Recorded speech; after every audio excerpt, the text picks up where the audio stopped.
Just quickly, this video does link directly to a Reddit post, which I'll put in the description, I'll pin in the comments. Read that first before watching this video, and this will make a lot more sense to you, otherwise you'll probably be a bit lost.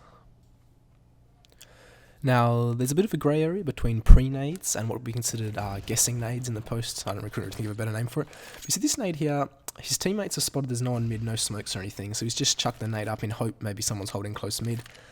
I mean, that's pretty obvious, it's a guessing kind of nade.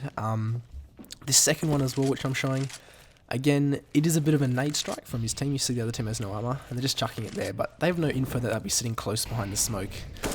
And I mean, those ones are pretty obvious, but moving on to this next one here, where he throws the nade, after smoking, he throws the nade at underpass at a timing where the terrorists, if they had gone straight down underpass, would be walking out here. Now, I consider this as a guessing nade, not a pre-nade. The reason for this is, this kind of nade here, this one thrown, he's not trying to stop a rush or punish an early peek. I mean, if you slow walked out under, so you have no info there's there, you're not really peeking much, maybe the ladder room vent, but it's not really preventing any early aggression. So this here is an example of what I did classify as a pre-nade. So as you see here, he's going to nade team main, and basically it's going to punish anyone peeking with the AWP. We see here Chris J trying to get out fast to the olive kind of area. Obviously worked out really well in this situation because JW legs him and then he finishes off with a nade.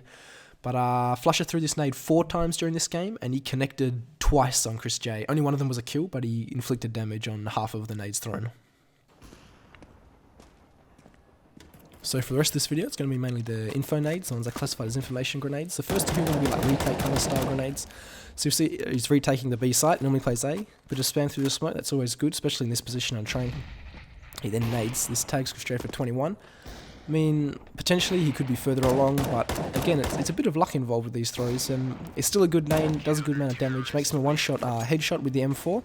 Not that it really matters, Crims knives him, because he has no respect, but it's still just good nade usage, and that's how you should be throwing it, when you're safe, not exposing yourself and dying with a nade in your hand. So this next clip here of the B side of overpass, you'll see that basically the whole team's going to come out monster. This is probably my favourite clip from Flusha. So you see he knows short's mollied, and he gets all the info from Crim, so he's mollying over, he then jumps up, he doesn't even have to face them, they haven't peeked him yet, he nades, gets a nade kill, and the nade also inflicts enough damage where he gets the molly kill as well. And I mean, it's just that's the prime example of a way where you can fight the other team without peeking them and putting yourself at risk. He was at no risk there really. Short was mollied and then smoked off by one of his teammates, and it was just well done really, and that's how you should be using nades. I'd say that's the optimal way to use your grenades. Now, as I outlined in the post, Flusha likes to play information and peeks to start off with. So obviously overpass B is a really easy way to do this. You can jump over the wall, spot shorts. You see he spots the player there, waits a second, he does check short before he throws his nade, make sure they're not going fast, then he nades where he saw the player was, and inflicts 39 points of damage, which is a pretty good nade. Again, one-shot headshot now with the M4. Now in fast motion, you'll see the short molly, which presents control from the T's. This can affect the timing of when he should throw his nade, because he knows that they're probably going to pincer short from connector and through where Alu's coming through now, through the tunnel, and that's how they're going to take the short control. So when he sees the player, he knows they're probably taking control, waits a second, throws the nade for anyone coming out the door to pincer it.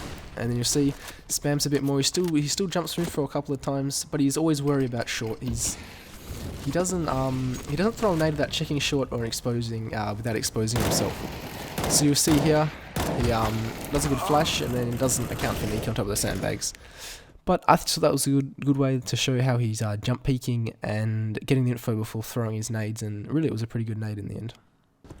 So this round here, I just like the thought process Flusha goes through when using his nade. So he start off with the mollies off short water. So he knows that the T's can't push through there.